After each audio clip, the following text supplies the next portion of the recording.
How many times in your life have you witnessed someone exploding with anger? Or how many times have you been blinded by anger yourself and acted completely without thinking? Anger has the power to unbalance the soul and throw a person into a sickly state within seconds, without us even realizing it. A state where there is no room for choice or decision, simply at the mercy of this temporary madness. For the Stoics, this imbalance originates from a judgment error. Anger makes us project erroneous images of reality successively. In this way, we don't see the reality of things, but rather the representation created by the judgment of our anger. Seneca, during his exile, wrote a book specifically about anger called De Ira, where he defined and explained how to prevent and control anger within Stoicism. Lucius Annaeus Seneca was a prominent philosopher, statesman, and playwright, one of the most important figures of Stoicism in Rome. With that in mind, in this video, we will present 11 insights that can help you channel and control your anger based on Seneca's teachings. Anger is an acid that can do more harm to the vessel in which it is stored than to anything on which it is poured. But before we start, don't forget to like this video, subscribe to the channel, and turn on notifications so you don't miss any knowledge, as it could change your life. 1. Stop reacting. Excessive anger leads to madness, therefore avoid anger to preserve not only self-control, but also your own health. Seneca. The Stoics believed in the dichotomy of control, which means identifying what you have control over and what is beyond your control. And while we cannot control external events, we have complete control over how we respond to what happens to us. In a traffic situation, for example, you cannot control the accident that caused the traffic, the speed at which drivers are going, or how many lanes are closed, and all the circumstances that cause delays. But you have complete control over how you react to it and how that stress will affect you. Anger is an emotional response to stressful situations, frustrations, and injustices. And physically, we know that stress increases bad moods and reduces the production of serotonin, known as the happiness hormone, which naturally causes irritability. But the Stoics were the first to detail the complexity of emotional life by practicing self-mastery. They didn't respond with a mandatory negative reaction to this stimulus, as if they had no choice. The greatest remedy for anger is delay. Seneca. And Seneca, 2,000 years ago, taught about this, which science has now confirmed. There is a time for choice between stimulus and response, and this choice depends on our ability to control our emotions. Deep anger is an extremely dominating feeling and can stimulate people to do things they wouldn't normally do. We become slaves when we don't have control over our own behavior. Anger brings pain to a father, divorce to a husband, hatred to a magistrate, and failure to a candidate for public office. It is worse than lust, because lust enjoys its own pleasure, while anger enjoys the pain of others. Seneca. Acting in anger will always make us regret later. The fact that we have this hangover is a very important sign that it is not an emotion or impulse we want to indulge in. 2. Recognize that anger is destructive. Seneca says, we can avoid acting in anger by thinking about its consequences and evaluating whether it is truly worth pursuing. One of the steps in dealing with anger is recognizing how problematic this emotion is and how it renders us powerless in reason. In Stoicism, there's no positive degree of anger. Logos represents our reason, and pathos represents our impulses. Every impulse is an assent in Stoic philosophy, which you can either accept rationally or irrationally, responding rationally. That is, when we act as mature beings and do so deliberately, or responding irrationally, such as when we act like children or animals, driven solely by impulse. Therefore, a person who becomes self-aware cannot blame any external element other than their own decisions. This is why there is a need to control impulses to prevent anger from taking hold, as once it sets in, Seneca said it was a difficult vice to rid oneself of, The three main reasons Seneca believed this are: first, anger makes you a slave. When we allow anger to dominate us, we become slaves to that emotion.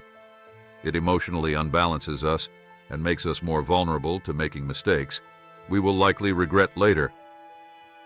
Anger blinds us to the future and the consequences of our actions in the moment, nullifying our rational thinking and subjecting us to the impulses of our subconscious. Anger provides immense relief as soon as we explode or have an outburst. However, it forces us to act against our principles and disregard the feelings of those around us. Second, anger cannot be slowed down. The intensity of the emotional impulse of anger is extreme and far surpasses other emotions. When you are angry, you need to act and pay no attention to anything else, as if the need to act in anger were the only thing that mattered at that moment. And by the time you realize the feeling of anger you are experiencing, it already has control over you. Third, anger is contagious.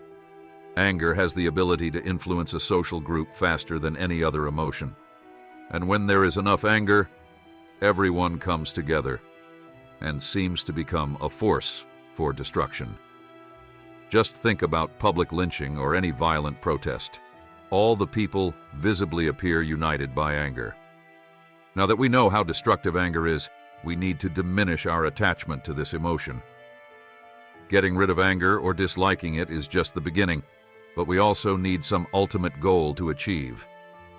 According to the Stoic philosophy of life, this goal is obtaining tranquility, which is a state of peace and serenity. 3.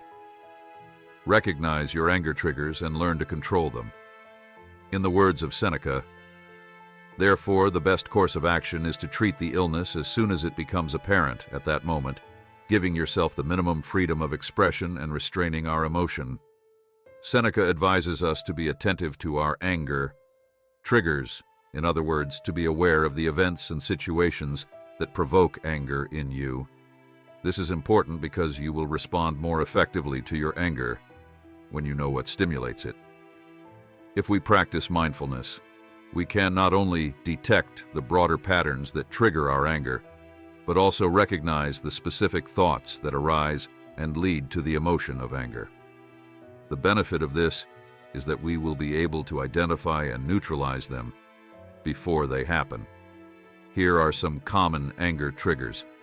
Being treated unfairly, for example, someone cutting in front of you in a supermarket checkout line, claiming to have fewer items in their cart than you do. Or your boss taking credit for your best work, then unfairly blaming you for a project he started late. Responding to time pressures and the minor frustrations of modern life, like running a bit late for work and having to rush through traffic to make it to a meeting on time. Or your spouse getting upset with you for not responding to messages immediately while you're working. Experiencing dishonesty or disappointment, like the promotion and raise your boss had promised but won't be able to deliver in the next few months. Or discovering infidelity in your marriage, encountering threats to your self-esteem, such as being rejected or forgotten by someone you care about. Facing prejudice and discrimination, for instance, racial or ethnic differences, or a disability. Being physically and morally attacked, such as being assaulted or experiencing domestic violence, or even random accidents. Anticipating the possibility of anger enhances your ability to express it in a more constructive way. Therefore, the more aware we become of our anger, the better we'll be at delaying it in the early stages of its onset. 4. Just wait. According to Seneca, the greatest cure for anger is to wait, so that the initial passion it engenders may be extinguished, and the fog that envelops the mind may diminish or become less dense. Anger is a poor guide to happiness. It interferes with problem-solving and a direct assessment of reality. It makes us emotionally unbalanced and impulsive. While fear drives us to flee, anger drives us to confront. Anger motivates vengeance and retaliation. That's why even the most respected minds can resort to profanity when they're enraged. Therefore, whenever you feel that you're about to get angry, Distance yourself from the situation causing that anger in you and postpone all your actions until you feel in a completely calm mental state.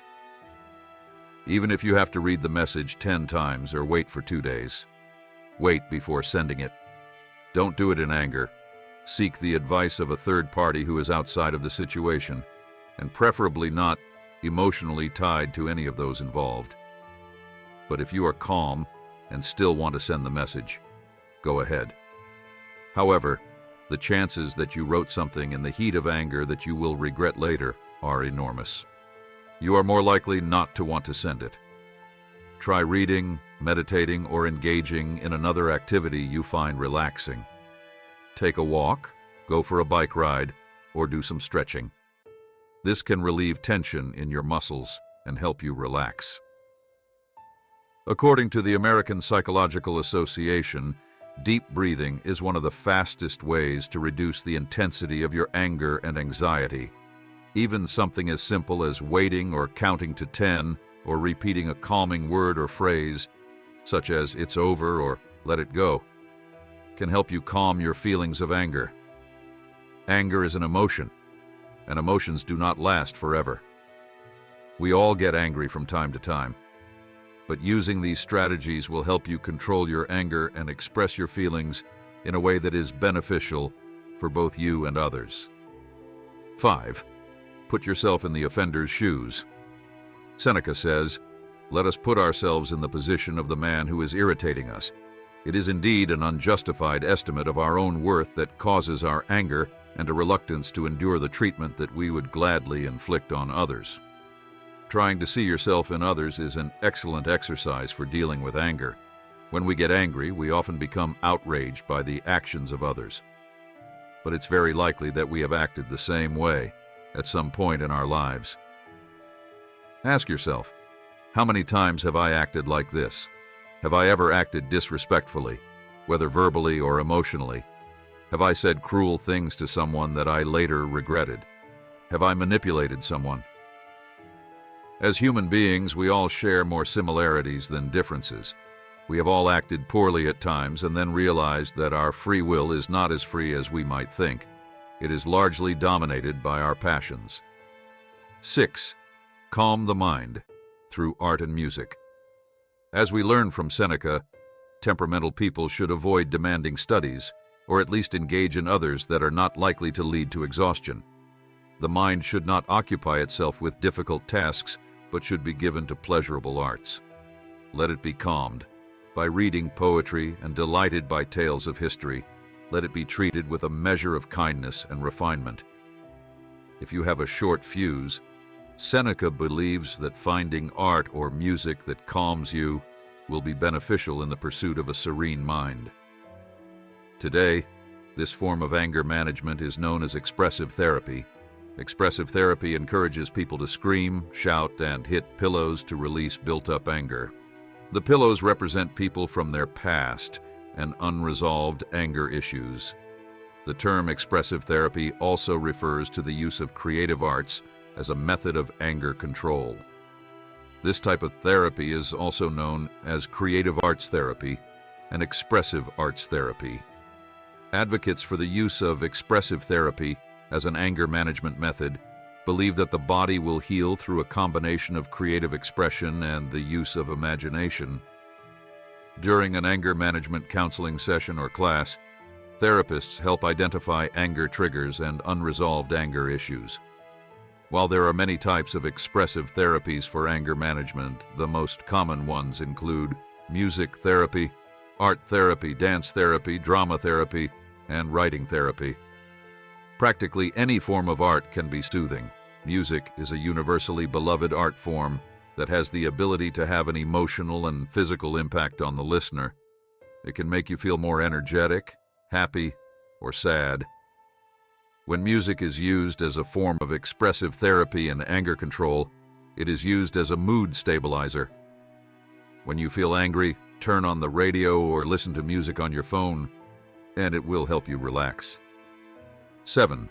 Choose your friends wisely. Seneca says, "Choose men who are honest, calm, and have self-control, the kind who will not arouse your anger and yet will tolerate it. According to the research of social psychologist Dr. David McClellan from Harvard, the people you associate with determine up to 95% of your success or failure in life. However, Seneca recognized this truth thousands of years ago. Anger spreads faster than fire. Therefore, if you know you are prone to anger, you should not surround yourself with friends who trigger that anger or provoke you. The provocateur is the kind of person who encourages you to do things you know you shouldn't and may not even want to do under normal circumstances. Make no mistake, provocateurs are as toxic as abusive and narcissistic people because they also do not respect your boundaries. It could be a friend who smokes 2 packs of cigarettes a day and tries to seduce you into falling back into the destructive lifestyle that you worked so hard to leave behind. It could be the wealthy or financially irresponsible friend who lives for consumption and always encourages you to spend more than you can afford, or a family member who constantly gets involved in intrigues, gossip, and drags you into arguments. Often in these relationships, we have difficulty leaving because we become so accustomed to the person, and even when they are toxic, we stay. It is important to maintain control over our lives, and remember that the goal is to achieve peace of mind. For this, we need to be happy in all our relationships, including our friendships and family relationships. If you are becoming aware of a toxic relationship with the potential to poison your life, do not despair. First, learn to establish healthy boundaries. Just as a farmer protects their property and animals with a fence, we should also implement defensive measures to save ourselves from bad influences. What does a properly installed fence do? It keeps the bad out and the good in. Boundaries help us enjoy the company of good people without having to breathe the same air as the bad ones. So, surround yourself with people who bring more joy to your life instead of creating more misery and turmoil for you. 8. Choose healing over punishment. Seneca asks us, how much better is it to heal an evil than to avenge one? Revenge takes a considerable amount of time and exposes a man to many injuries while causing him only resentment. We always feel anger longer than we feel hurt. When someone directs their anger toward us, it is very common to want to retaliate, to punish people for their mistakes. This is the concept behind the prison system. When someone breaks the law, we deal with that violation by punishing them, hoping that they will reform and stop behaving harmfully. Unfortunately, it often happens that people leave prison worse than when they entered. Prisons are designed to punish people who have committed offenses. In other words, it is about revenge. But the most advanced prison systems in the world are based on a completely different axiom, that the goal of prison is to reform the criminal, to improve them morally, so that they can reintegrate into society. This aligns perfectly with Seneca's belief that holding on to anger towards someone only adds more harm to the situation, while discretion allows for healing while also acknowledging that there was an injustice. This is a very constructive attitude when applied to interpersonal situations involving anger, as it puts the victim in a more powerful position as a healer rather than a punisher. The act of revenge carries with it connotations of anger. If anger is as detrimental as revenge, then the goal should be to rid ourselves and others of anger. 9. Don't seek reasons to get angry. We often place great importance on ourselves. We live in a world of comfort and luxury. This eventually weakens us and makes us soft and sensitive. We grow up spoiled and learn to expect things from the world, then get angry when those expectations are not met. We get angry at almost everything. We get angry when we lose our belongings, when we are cut off by drivers in traffic, or when one of our friends makes a joke we don't like. On these occasions, anger makes us feel strangely good. It makes us feel free. But all of this is part of life, and if we get angry every time our expectations about reality are not met, we will surely live a lifetime in anger. To deal with the daily triggers of anger, Stoics practice what they call negative visualization. They visualize the worst-case scenario of all the things that could go wrong so that they are prepared for whatever comes. But they also feel grateful for the moments when negative occurrences are absent. Don't seek reasons to get angry. Instead, seek reasons to stay calm. 10. Use self-deprecating humor. Seneca asks us, what should a wise person do when they are attacked? The same as Cato did when he was assaulted. Not ignite a fire of revenge with insults or strike back, but simply ignore it. If we feel compelled to say something in response to an insult, the Stoics recommend engaging in self-deprecating humor. Seneca approvingly points to Cato's use of humor to deflect a particularly severe insult. Cato was arguing a case when an opponent named Lentulus spat in his face. Instead of getting angry or retaliating, Cato calmly wiped off the spit and said, "I swear, Lentulus, people are wrong to say you can't use your mouth." Self-deprecating humor is a practice where we further insult those who tried to attack us. By turning an insult into a joke, we prevent the insult from taking root in our psyche, where it would cause unnecessary distress. By laughing at an insult, we imply that we don't take the insulter and their insult seriously. This belittles the one who insulted us and denies them control over the situation. This response is likely to frustrate them deeply. Thus, a humorous response to an insult can be much more effective than a counter-insult. 11. Practice self-reflection. In our final quote from Seneca for this video, he tells us, all our senses must be trained to acquire strength. They are by nature capable of resistance, provided that the mind, which must be called to account daily, does not persist in weakening them. When you reflect on your own character and actions, you will gain greater sensitivity or mindfulness regarding how you think and what leads you to negative emotions. You can start by keeping an anger log in your diary or on your cell phone notes. It's a useful tool to help you track your experiences with anger. Every time you get irritated, begin counting and make your notes. There are specific pieces of information you want to record for each provoking event, such as what happened that caused you pain or made you feel stressed? What was provocative in the situation? What thoughts were going through your mind? On a scale from 0 to 100, how angry did you feel? The goal is for you to understand how often you get angry during the day and identify your behavior patterns. This way, you can achieve emotional balance and have strategies to channel your anger more productively. And if you like this content, don't forget to share it with someone who might need it. Help us spread this amazing knowledge. Now, if you want to understand a bit more about Stoicism, just click on one of the videos that's appearing on your screen. Thank you for watching.